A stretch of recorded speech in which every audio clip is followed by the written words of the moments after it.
E aí, galerinha, como eu disse para vocês, eu ia trazer um bizuzinho no bloco passado para você determinar a competência jurisdicional.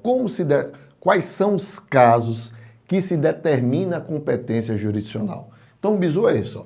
Dona Ludi compre 2 vezes. Isso é o bizu.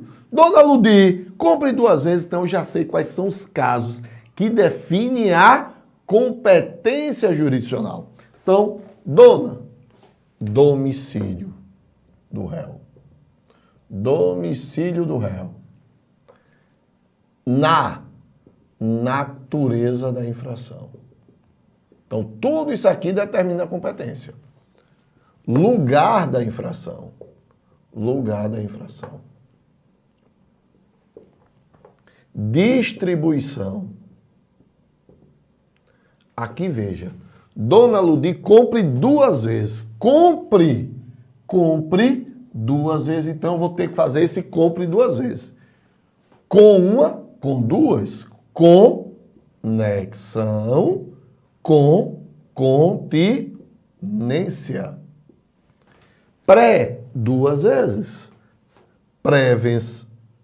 Prevenção e prerrogativa de quê? De função. Olha aí, tá certo? Então, ó, conexão, continência, prevenção e prerrogativa de função. Olha lá a questão aí. O que não tem ali, olha aqui, o que não tem ali é o quê? Prerrogativa de foro. Beleza aí? Gostaram do bizuzinho? Muito bem. Então vamos lá, questão 7ª agora. Nos casos, de acordo com o que dispõe o Código de Processo Penal acerca da competência, considere. Nos casos de exclusiva ação privada, o querelante poderá preferir o foro do domicílio ou da residência do réu, ainda quando, vê só, olha o erro aí, ainda quando não conhecido, opa, peraí, deixa eu ver aqui. Faltou aqui, pronto. Nos casos de, risca isso aí, grife isso aí. Nos casos de exclusiva ação privada, só pode nesses casos. O querelante poderá preferir o fórum de domicílio ou da residência do réu, ainda quando conhecido o lugar da infração. Só pode acontecer isso, pessoal, nos casos de ação penal privada exclusiva. Por quê? Porque o cara é o titular da ação penal. Bora lá. Segundo, então esse primeiro está correto. Segundo, não sendo conhecido o lugar da infração, a competência regular-se-á pelo domicílio ou residência do réu. Normal. Está aqui, ó. Né? É lugar de determinar competência, desde que não seja conhecido o lugar da infração. Então o 2 também está correto. Vamos para cá.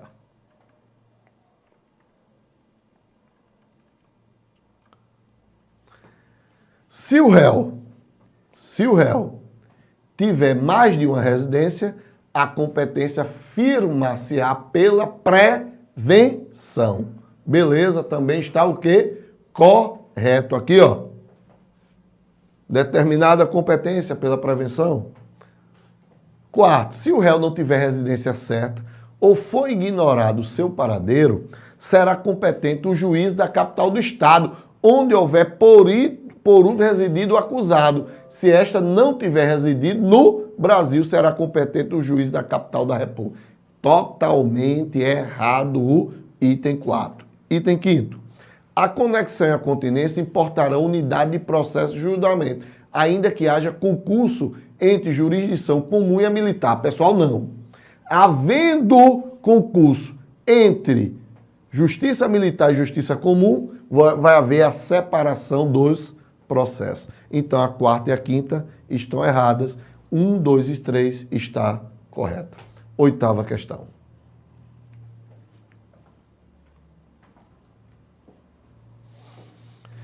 Falando de embarcação, muito bem, estão lembrados daquela questão das embarcações. Então, bora lá. Para os efeitos penais, considera-se como extensão do território nacional. Então, o que é extensão do território nacional? Então, o território não é apenas, estão lembrados daquela aula do processo penal que eu disse, que o território não é apenas físico. Território não é apenas físico. Território também é fictício ou jurídico, onde a gente vê isso, artigo 5º do Código Penal. A gente vê a questão do território fictício. Então vamos para a questão. Para os efeitos penais, considera-se como extensão do território nacional. Bora lá.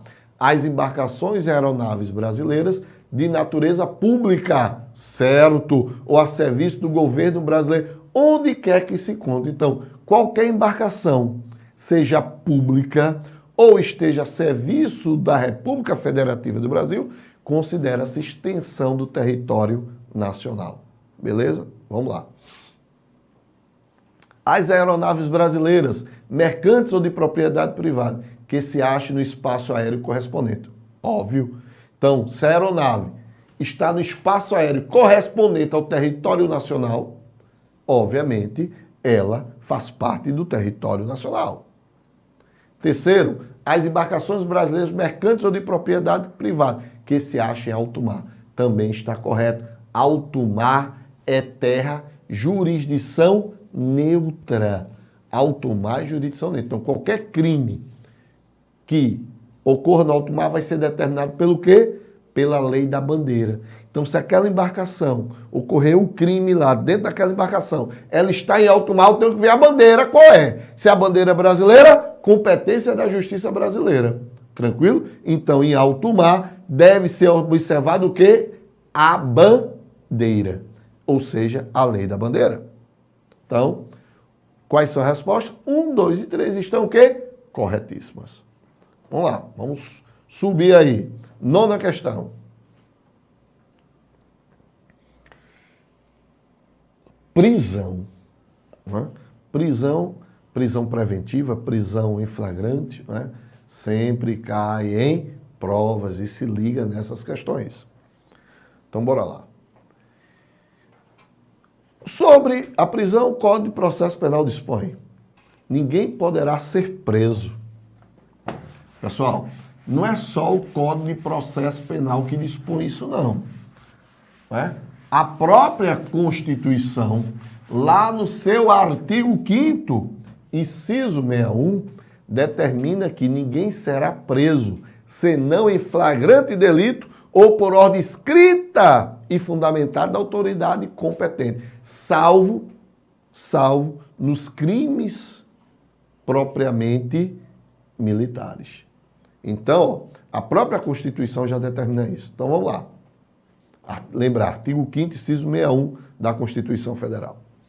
Então, ninguém poderá ser preso, senão em flagrante delito ou por ordem escrita e fundamentada da autoridade policial, não. Da autoridade judicial. Então, o erro está aí. Policial é judicial. B. Quando o acusado estiver no território nacional, fora da jurisdição do juiz processante, será deprecada sua prisão, sendo dispensável constar na precatória o inteiro teor do mandato. Então, preste atenção. Quando o acusado estiver no território fora de jurisdição do acusado, é o acusado, não é o preso, será deprecada a sua prisão. Deprecada o quê? Através de carta precatória.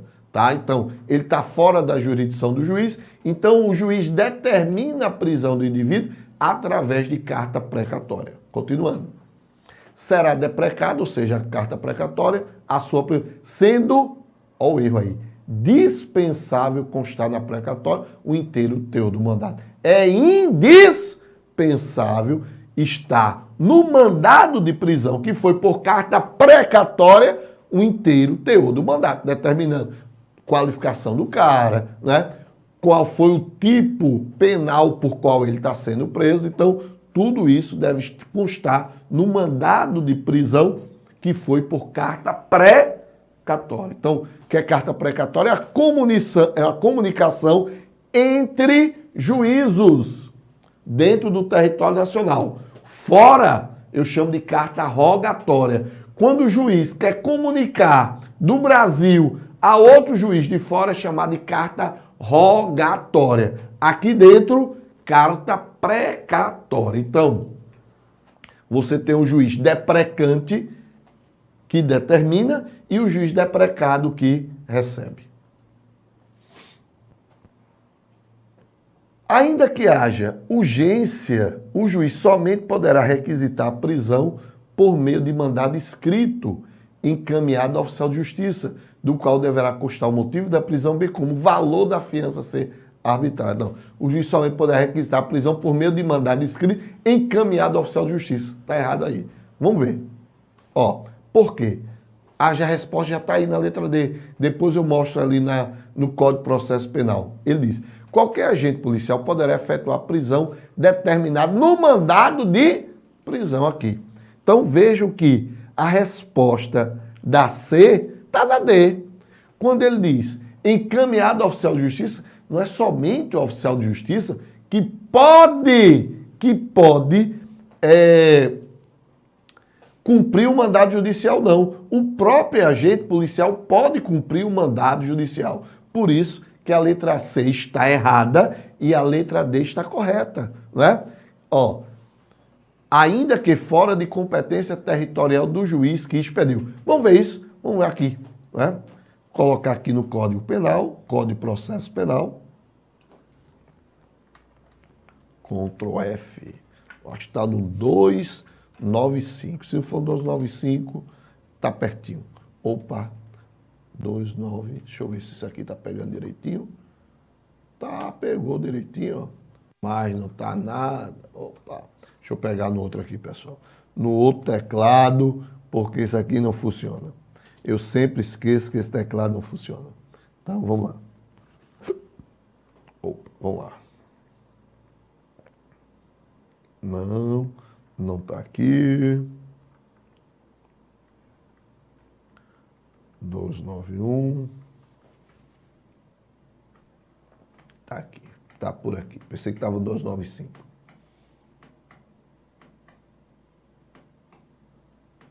Aqui, ó. 289A. Tá aqui, ó.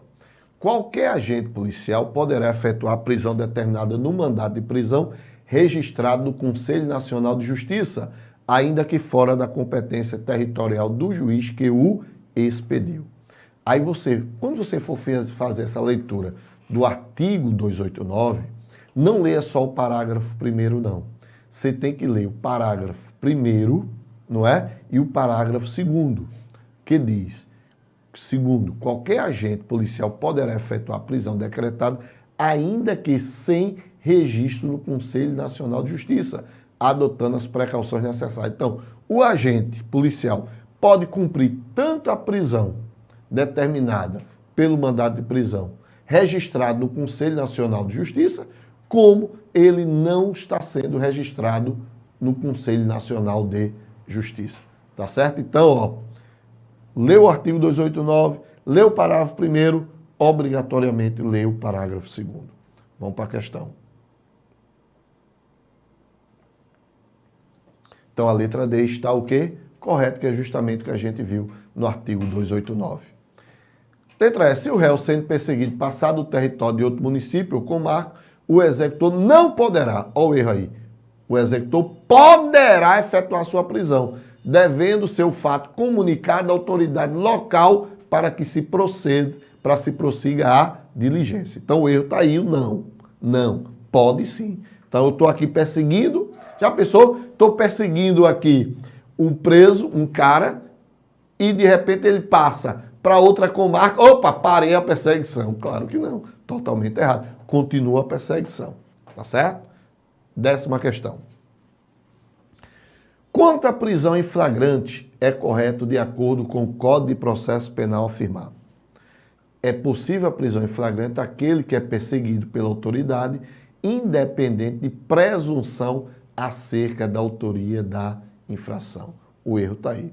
Bora ver, não é? O que o Código de Processo Penal nos fala sobre a prisão. Para isso, a gente primeiro vai fazer a leitura do artigo 302 para que a gente veja. Considera-se flagrante delito. Pessoal, aqui eu vou ter os chamados, as espécies de flagrante. Ó, nesse artigo 302, eu vou ter o flagrante próprio, eu vou ter o flagrante impróprio e eu vou ter o flagrante presumido ou fictício. Nesse artigo 302, que a gente vai fazer a leitura, eu tenho essas três espécies. Mas vocês viram nas minhas aulas de processo penal que tem outros tipos de flagrante que estão em súmulas do STF ou em uma lei, por exemplo, lei da organização criminosa, lei de tráfico de drogas, a 11.343. Então você tem lá, você tem o famoso, nessas duas leis, de organização criminosa e do tráfico, você tem um flagrante postergado, né? Mas tem outros, flagrante preparado, não é? Aí você tem flagrante preparado, flagrante postergado e aquele que determina o chamado crime impossível, que está na súmula 145 do STF, tá certo? Então, vamos lá. Vamos ver aqui o que diz o artigo 302. Considera-se em flagrante delito quem está cometendo a infração penal ou acaba de cometê-la. Temos aqui o flagrante próprio. Flagrante próprio. Nesse inciso 1º e no inciso 2º, nós temos o flagrante próprio. É perseguido logo após pela autoridade, pelo ofendido ou por qualquer pessoa, em situação que faça, ou por isso que a questão está errada, que faça presumir ser autor da infração. Temos aqui no terceiro o quê? Flagrante impróprio, também chamado de quase flagrante. E por último, é encontrado logo depois com instrumentos, armas, objetos ou papéis que façam presumir ser autor da infração. Flagrante presumido ou fictício. Então, por isso que a questão está errada. Vamos voltar para ela. Que diz lá: é possível a prisão em flagrante aquele que é perseguido pela autoridade, independente da presunção. Tem que ter presunção que aquela pessoa praticou o delito. Ou ele praticou, ou está praticando, ou é perseguido logo após cometer o ato da infração. Então, errado aí. B. Qualquer do povo, as autoridades policiais poderão prender quem quer que seja encontrado em flagrante delito. Pessoal, preste atenção. Qualquer do povo não deverá. Ele poderá e não deverá. A prisão de qualquer do povo, ela é facultativa. Ela não é obrigatória. Vamos lá, a falta de testemunhas da infração impede o auto de prisão em flagrante. Não. A falta de testemunhas não impede a lavratura do auto de infração. Por quê? Vamos lá, vamos ver o que o Código de Processo Penal nos diz aqui.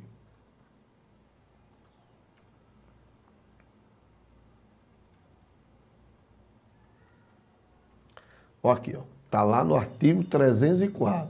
Aí ele diz: a falta de testemunhas, parágrafo 2º, a falta de testemunhas da infração não impedirá o auto de prisão em flagrante. Mas, nesse caso, com o condutor, deverão assiná-lo pelo menos 2 pessoas que hajam testemunhadas a apresentação do preso à autoridade. Ou seja, os policiais prenderam e não houve testemunha. Que ninguém quer testemunhar, né, pessoal? Ninguém quer ser testemunha de nada. Ó, te vira aí. Porque se eu testemunhar, esse cara pode me pegar depois. Aí o que a doutrina, a jurisprudência permite hoje? Que os próprios policiais sejam testemunhas do fato. Então, por isso que a questão está errada. Vamos para cá. A prisão de qualquer pessoa e o local onde se encontre serão comunicados em um prazo de 48 horas. Eu já falei para vocês nas aulas de processo penal. Não existe prazo. Não existe prazo. A comunicação deve ser imediata. O prazo que existe é de 24 horas, mas é para ser remetido o auto de prisão em flagrante para o juiz. A comunicação não existe prazo. A comunicação, a ideia é que ela deve ser imediata. O que existe prazo é para entregar o auto de prisão em flagrante ao juiz. Letra E, que é o correto. Qualquer do povo poderá prender quem quer que seja encontrado em flagrante delito, que é justamente o artigo 301, não é? Do Código de Processo Penal, que diz qualquer do povo. Tá lá, vamos ver? Aqui, ó. Bora ver lá o que diz lá. 301. Qualquer do povo poderá, veja, não é deverá, pessoal, é poderá. O flagrante obrigatório da prisão é dos agentes. Então, qualquer do povo poderá. E as autoridades policiais deverão. Veja aí, por isso que aquela questão estava errada. Que diz, qualquer do povo poderá e as autoridades e seus agentes prender quem quer que seja. Não. Qualquer do povo poderá. Aí é uma faculdade. As autoridades policiais e os seus agentes é uma obrigatoriedade. Então, para o povo, o flagrante é facultativo, a prisão. Para a autoridade policial e seus agentes, a prisão ela é obrigatória. Beleza? Vamos lá, vamos para a questão. Próxima questão agora. 11ª questão. Prisão preventiva. Prisão preventiva. Sobre o tema prisão preventiva, assinala a alternativa correta. Então, quando você vai para a prisão preventiva, o ideal é você fazer essa leitura aqui. Deixa eu mostrar para vocês. Primeiro, você vai ler o artigo 310. Primeira coisa, tem que ler o artigo 310. Aí lá no 310 tem o quê? Ao receber o auto de prisão em flagrante, o juiz deverá fundamentadamente, ou seja, ao proferir qualquer decisão, tem que ser fundamentada. Bora lá. Relaxar a prisão ilegal. Então, se o juiz entendeu que aquela prisão foi ilegal, ele relaxa a prisão. Mas poderá que o que nos interessa é o inciso 2º. Por isso que eu pedi que vocês lessem o artigo 310. Então, ó, converter a prisão em flagrante em preventiva. Então, o juiz recebeu a auto de prisão em flagrante, se ele observar que existem requisitos do artigo 312, ele converte a prisão em flagrante em uma prisão preventiva. Bora ver o que diz o artigo 312 agora. Ó, a prisão preventiva poderá ser decretada, grifa, memoriza o seguinte: garantia da ordem pública, da ordem econômica. Garantia da ordem pública, da ordem econômica, para conveniência da instrução criminal ou para assegurar a aplicação da lei penal. Tá? Então, para que haja prisão em flagrante, o juiz vai determinar prisão em flagrante, para que haja prisão preventiva, o juiz deverá observar o que está no artigo 312. O que o artigo 312 diz? Para garantia da ordem pública, da ordem econômica, garantia da ordem pública, da ordem econômica, para garantir a conveniência da instrução criminal ou ainda para assegurar a aplicação da lei penal. É assim que eu decoro. OP-OEA-CILP. OP-OE-CILP. OP-OE-CILP. Ordem pública, ordem econômica, conveniência da instrução e aplicação da lei penal. Tá? Então, puder decorar, então decora. OP-OE-CILP. Ordem pública, ordem econômica, conveniência da instrução, legislação para aplicação da lei penal. Então, esses são os casos que cabe a prisão preventiva, que está disposto no artigo 312. Mas só isso é suficiente, Emanuel, para eu aprender prisão preventiva? Não. Você vai fazer a leitura do artigo 313. Veja, o que o juiz vai fazer? Vai observar se existe uma temeridade à ordem pública, à ordem econômica, à conveniência da instrução criminal e à aplicação da lei penal. Mas eu só posso aplicar, o juiz só pode determinar a prisão preventiva se for observado o artigo 313. Vou fazer a leitura. Será admitida a decretação da prisão preventiva. Primeiro, mesmo que haja a conveniência da instrução criminal, o crime, vamos lá para cá, o crime deve ser punido com pena privativa de liberdade máxima superior a 4 anos. Então, se o juiz determinar, por exemplo, ele chega aqui no 312 e diz: eu vou aplicar a prisão preventiva, não é, como garantia da ordem pública, mas o crime é punido com pena menor do que 4 anos, ele não poderá determinar a prisão preventiva. Então, a garantia da ordem pública, da ordem econômica, deve ser para aqueles crimes, deve ter uma combinação. Crime tem que ser punido com pena de reclusão superior a 4 anos. Tá? Vamos lá. Se tiver sido condenado por outro crime doloso em sentença transitada em julgado.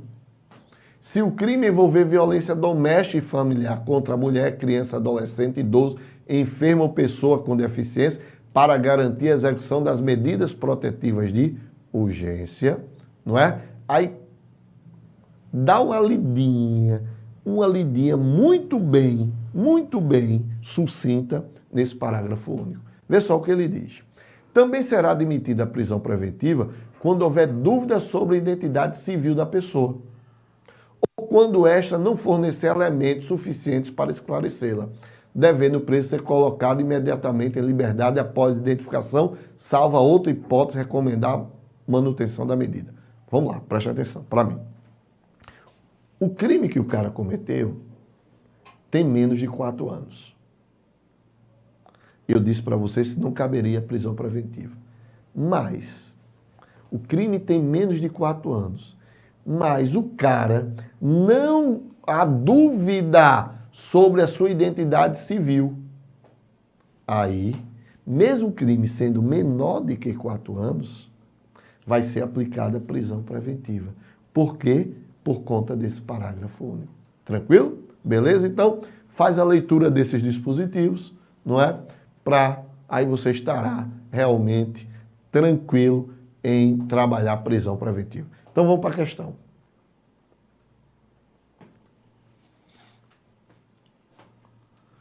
Não será permitido o emprego da força, salvo a indispensável no caso de resistência da tentativa de fuga do preso.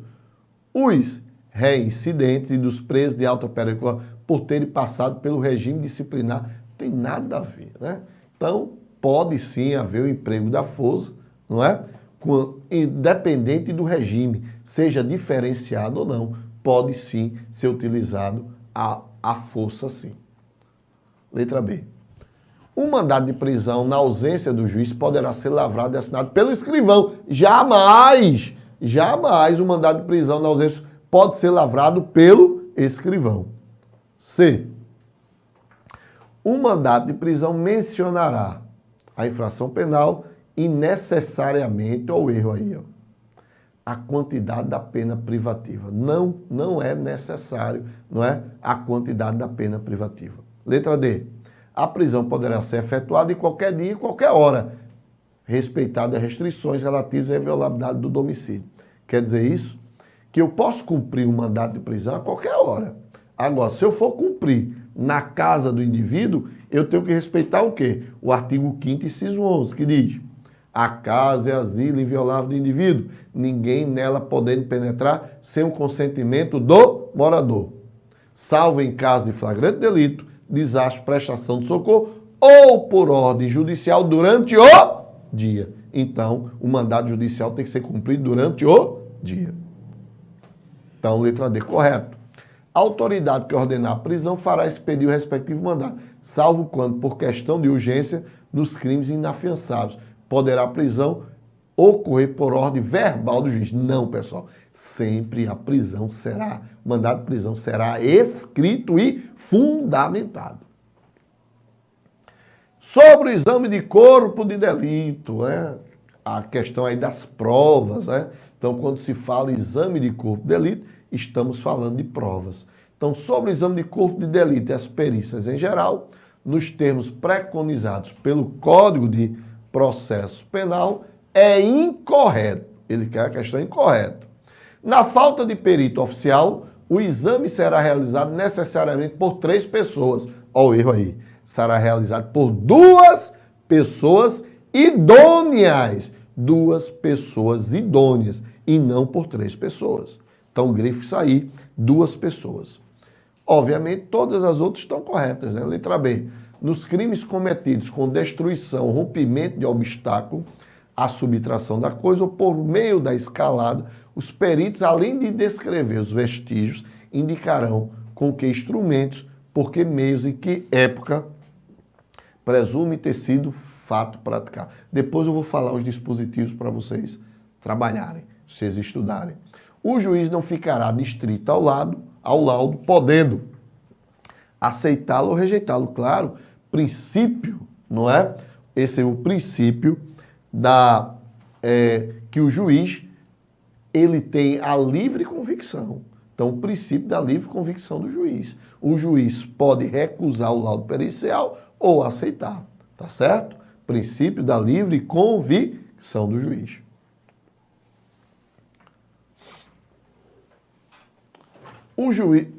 Letra D. Quando a infração deixar vestígios, será indispensável o exame de corpo de delito. Beleza. Direto ou indireto. Olha o erro aí. Não podendo supri-lo a confissão do acusado. Depois eu vou mostrar os dispositivos. Letra E. Então, o erro está ali. Não podendo. Tá? Está errado ali. Salvo o caso do exame de corpo de delito, o juiz ou a autoridade policial negará a perícia requerida pelas partes, quando não for necessário o esclarecimento da verdade. Quando for necessário o esclarecimento da verdade. Então, tem exames periciais que são obrigatórios. O cara requereu, o juiz ou o delegado tem que fazer. Quais são esses exames periciais que são obrigatórios, que o juiz e o delegado têm que aceitar? Naquelas infrações que deixam o quê? Vestígio. Naquelas infrações que deixam vestígios, o juiz e o delegado é obrigado a fazer a perícia, fazer o esclarecimento, tá? Próxima questão. Entre as alternativas a seguir, assinalo aquela que contempla a prova colhida de forma ilícita. Interceptação, letra A. Interceptação telefônica judicialmente autorizada em inquérito policial que investiga exclusivamente crime punido com pena de detenção. Pessoal, preste atenção.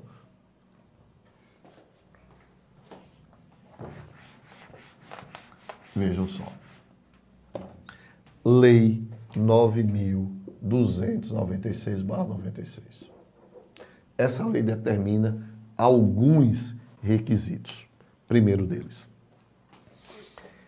Essa lei, ele regulamenta a interceptação telefônica e os chamados dados telemáticos. Que são dados telemáticos? Bora lá. Zap, e-mail, tudo isso é dado telemático, tá certo? Tudo isso são dados telemáticos. Bem, então vamos lá. Então essa lei regulamenta isso. E essa lei diz o quê? Para que haja interceptação telefônica, para que haja a a extração desses dados telemáticos é necessário primeiro, ordem judicial. Só pode ser por ordem judicial e mais ninguém. Por exemplo, quebra de sigilo de dados bancários, quebra de sigilo de dados fiscais, CPI, Autoridade Fazendária, juiz. Quebra de sigilo de dados telefônicos, juiz, CPI. Quebra de sigilo de dados telemáticos, somente o juiz. Quebra de interceptação telefônica, somente o juiz, só pode ser por ordem judicial. E ela diz o seguinte, que só pode haver essa interceptação telefônica, só pode haver essa quebra do sigilo desses dados telemáticos, exemplo do Zap, se o crime tiver como punição a pena de reclusão. Obviamente, isso é regra. Vão existir exceções que a gente já falou em aula aqui. Aí vocês vão lá no vídeo, quando eu trabalho, né, provas que vocês vão lá ver. Que só pode haver a interceptação ou a quebra de sigilo de dados quando na infração que é punida com detenção, se ela houver, se esse crime de detenção tiver conexão com o crime de reclusão. Se houver conexão com crime de detenção e crime de reclusão, aí pode. Não havendo conexão, não pode haver a quebra de sigilo telefônico e de dados telefônicos, de dados telemáticos penal, nos crimes punidos com detenção, só de reclusão. Beleza? Então vamos lá.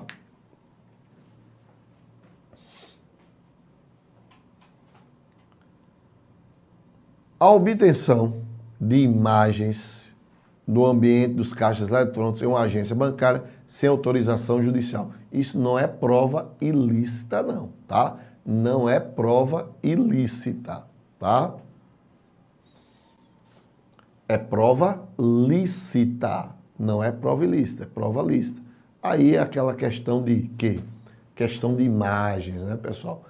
A imagem, captar imagens, não é prova ilícita, desde que seja, por exemplo, para legítima defesa. Está sendo legítima defesa do quê? De terceiros, legítima defesa de propriedade. Então, por isso que não é prova ilícita. Apreensão por policiais que cumprem mandado de busca do municiado durante o dia de carta aberta, guardada na gaveta do suspeito. Isso é interessante, preste atenção. Ó. O policial entrou, foi cumprir o mandado de busca e apreensão. Abriu a gaveta. Tem uma carta aberta. Pode olhar a carta? Tá, pode. Porque a carta está aberta. A carta está fechada. Ele pode rasgar a carta para abrir? Não. Emanuel, não pode não, não. Tem que haver um mandado de prisão específico para aquilo. Porque lembre-se, é inviolável o sigilo das correspondências. Veja que ele foi cumprir um mandado de busca e apreensão. E o juiz determinou, nesse mandado de busca e apreensão, o que ele deveria fazer. Se a carta estava aberta, tranquilo. Carta fechada, não. Beleza? Vamos lá. Eu vou contar uma historinha já para vocês. D. Acesso sem ordem judicial a dados cadastrais de assinante, obtido através de requisição policial direcionada à empresa TV por assinatura. Não é prova ilícita, né? Acesso, né, de dados cadastrais, é dados cadastrais. Não é sobre a pessoa, são dados cadastrais, ou seja, o nome do cara, não é? O CPF. Então, isso não ofende o direito à privacidade, não seria prova ilícita. E, por último, consecução de fotos de um suspeito publicadas de forma aberta ao público em uma rede social. Também não há problema nenhum, não fere o direito à imagem, porque o cara seria o quê? Suspeito. Beleza? Então, naquela ali, é a letra correta, a letra A, na 13ª questão. Por último, pessoal, aqui ele fala do juiz, do assistente de acusação, não é? E do Ministério Público, tá certo? Então, muito cuidado nessas questões que tratam disso aí. Sempre pergunta sobre o assistente e sobre suspeição, não é? Dos juízes. Então, sobre suspeição dos juízes, sobre assistente de acusação. Então, cuidado quando for ler, né, o dispositivo que trata sobre isso aí. Deixa eu só mostrar para vocês.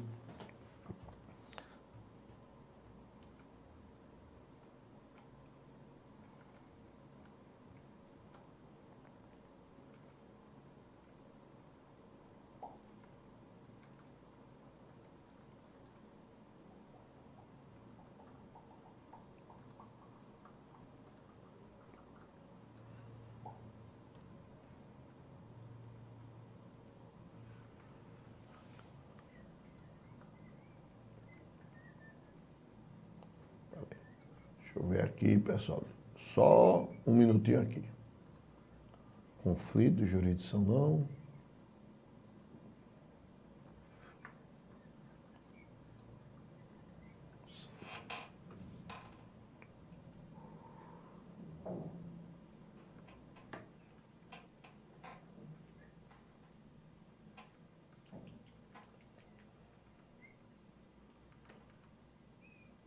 Aqui.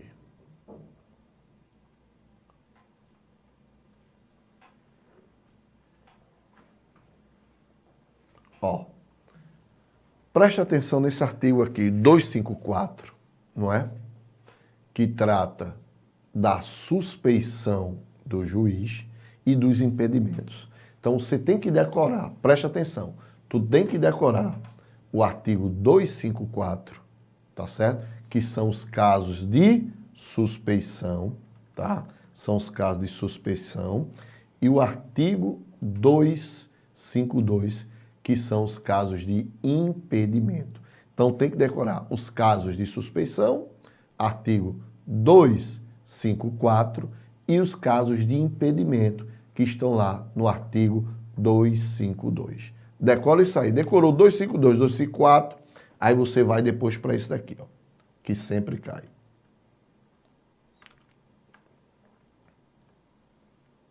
Que é dos assistentes, que é o artigo 1268. Pode ler do artigo 1268 ao 273.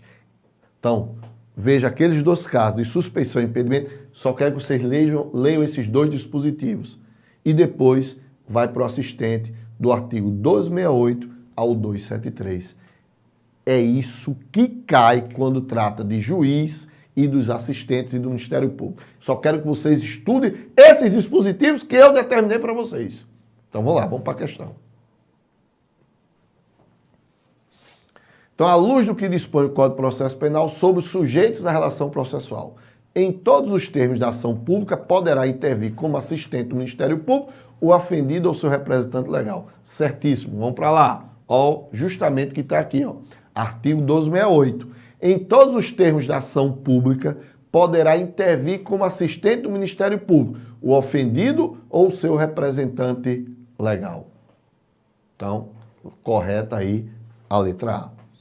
Nos juízos coletivos, não poderão servir no mesmo processo os juízes que forem entre si parentes, consanguíneos ou afins em linha reta ou colateral, até o segundo grau. Olha aqui, ó.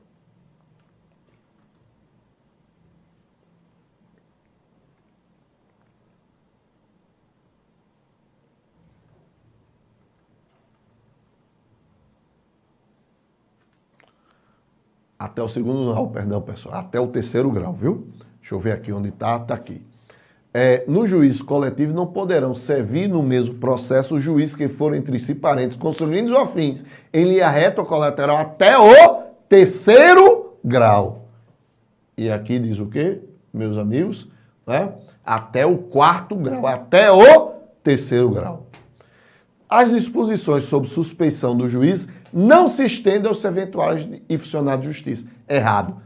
O erro está aqui, ó. Não. Ele se estende sim. O CORREL, no mesmo processo, poderá intervir como assistente do Ministério Público. Errado.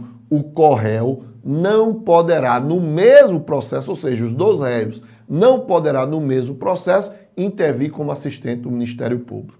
Está aqui também, aqui no nosso Código Penal, Código de Processo Penal.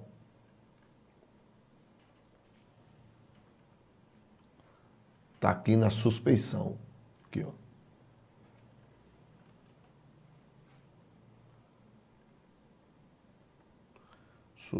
Assistente, está no assistente, perdão, aqui. Cadê assistente aqui? Artigo 270. O corréu, no mesmo processo, não poderá intervir como assistente do Ministério Público. Beleza? Vamos lá. Nenhum acusado, exceto se estiver foragido, será processado ou julgado sem defensor. Pessoal, todo acusado, foragido ou não, tem direito a um defensor. Beleza? Muito bem. Então, deixa eu só mostrar para vocês alguns pontos. Quando vocês estiverem estudando provas,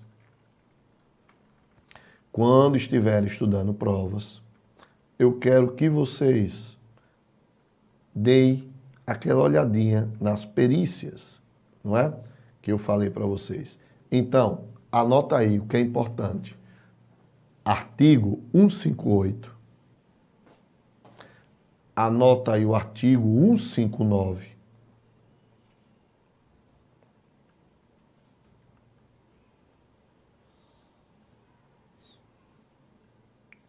Anota aí o artigo 161 e o artigo 162. Pronto.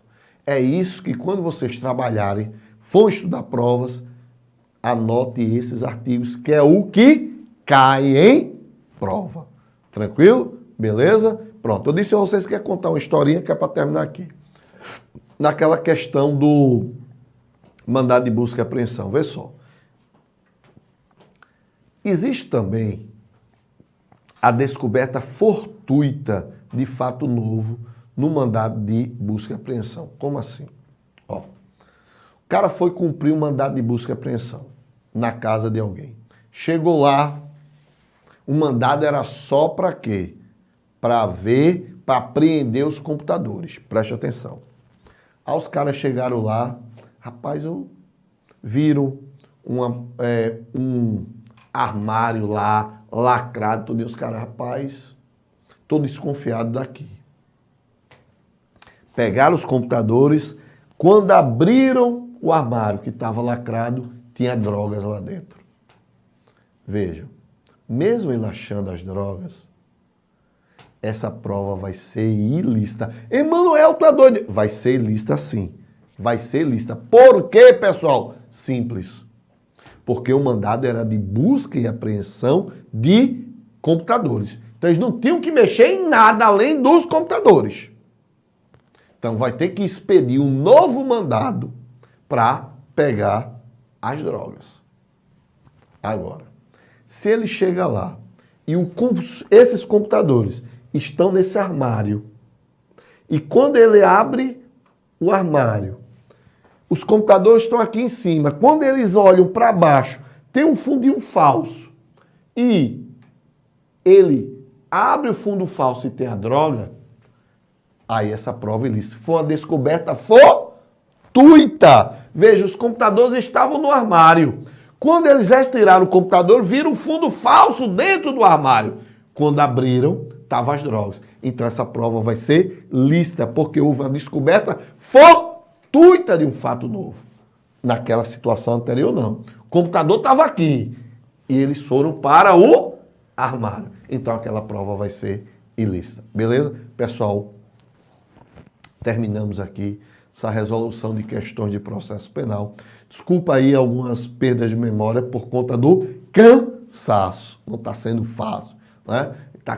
Tá trabalhando muito, muita aula, gravação, e às vezes a memória, desaparece por completo. A gente troca algumas coisas, mas no demais tá tudo tranquilo. Estudem tudo o que eu disse para vocês, anotem aqueles dispositivos que eu falei para vocês anotarem, para vocês estudarem, que é isso que cai em prova. Tá certo? No demais, meus amigos, uma boa prova, fé, força e foco, e até mais. Música